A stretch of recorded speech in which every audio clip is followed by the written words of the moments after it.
players indicated that the tape was a teaching tool this week.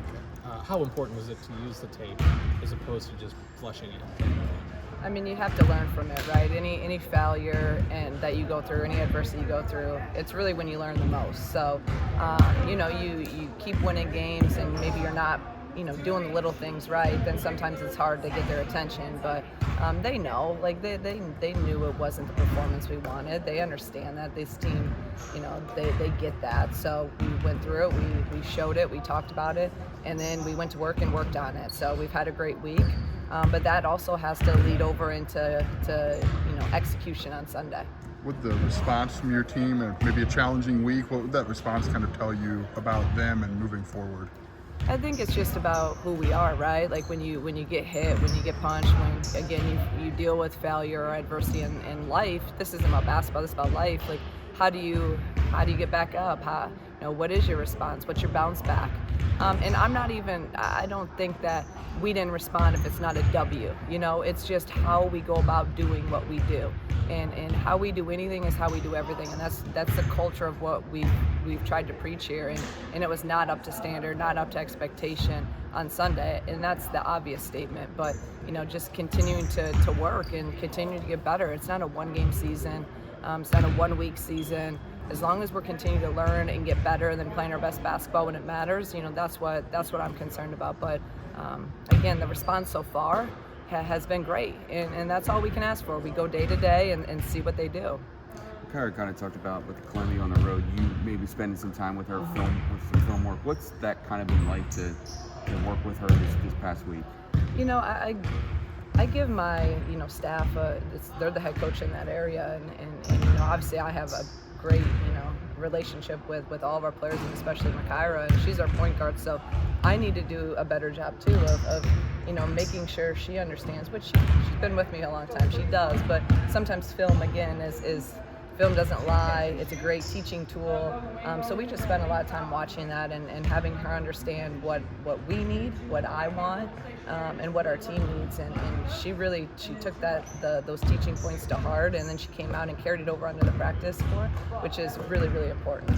Is that maybe an area you've seen her grow in, just her film work and maybe more attention to detail of that aspect of the game, though? Do you feel like this? Yeah, I do, and I think we have to continue to be better with it. So that's why I said we're going to continue to watch film all the time together. I'm going to actually start watching film with our point guards even more. Had to do that a couple times at Dayton, just so we're all on the same page and we're connected, because they're the coaches on the court.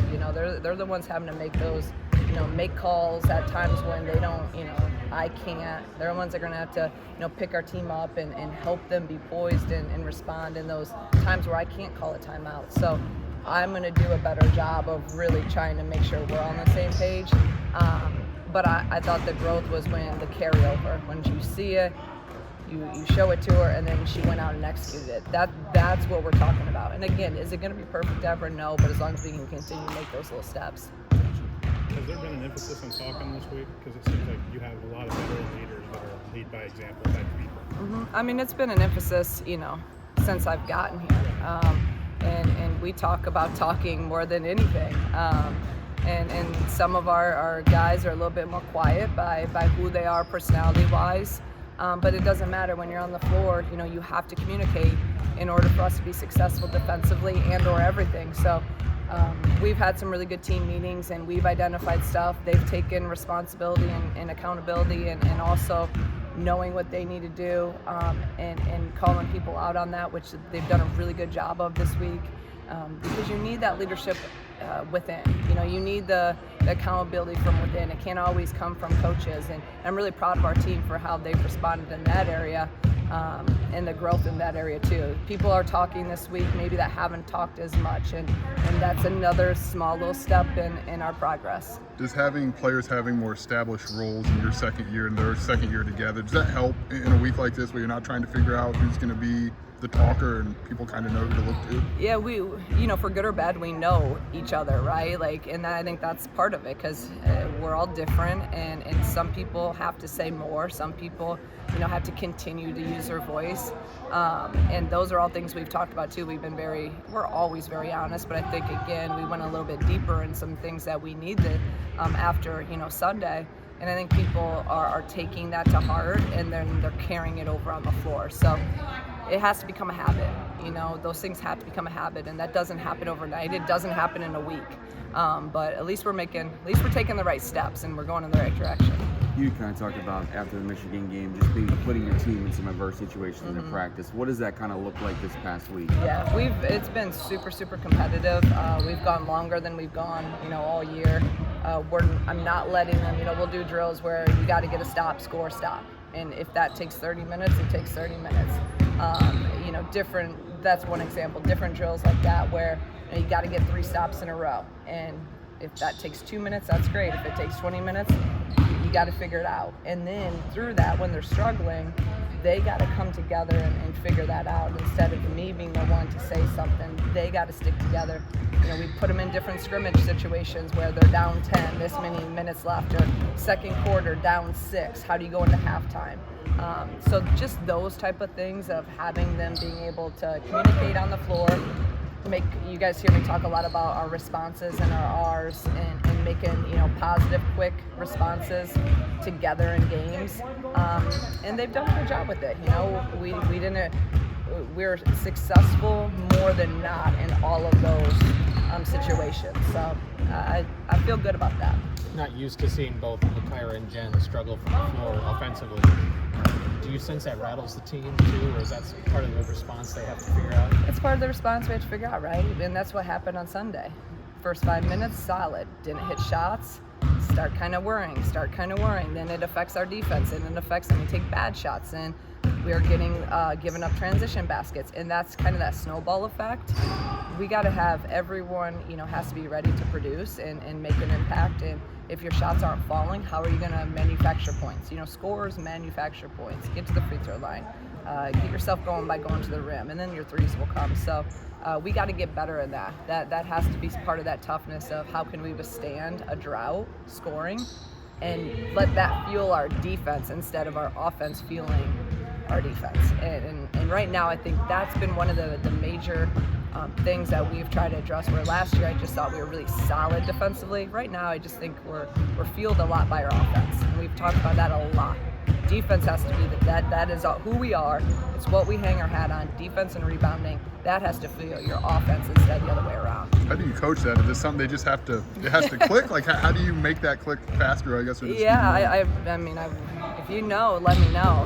It's just constant talking, preaching, and we talked some because, last year's last year, but we do, and this year's this year, and they're totally two different journeys. But I think there's some things that we need to remember from last year, and I hadn't talked about last year a lot until maybe this week, where remember what got us to where we were last year. Remember our mindset. Remember how hungry we were. Remember how we defended and the urgency and all those things. I just wanted them to remember that and get that mindset. So we talked about that. We're going to show them some of that stuff of our this year too, our really good defensive possessions.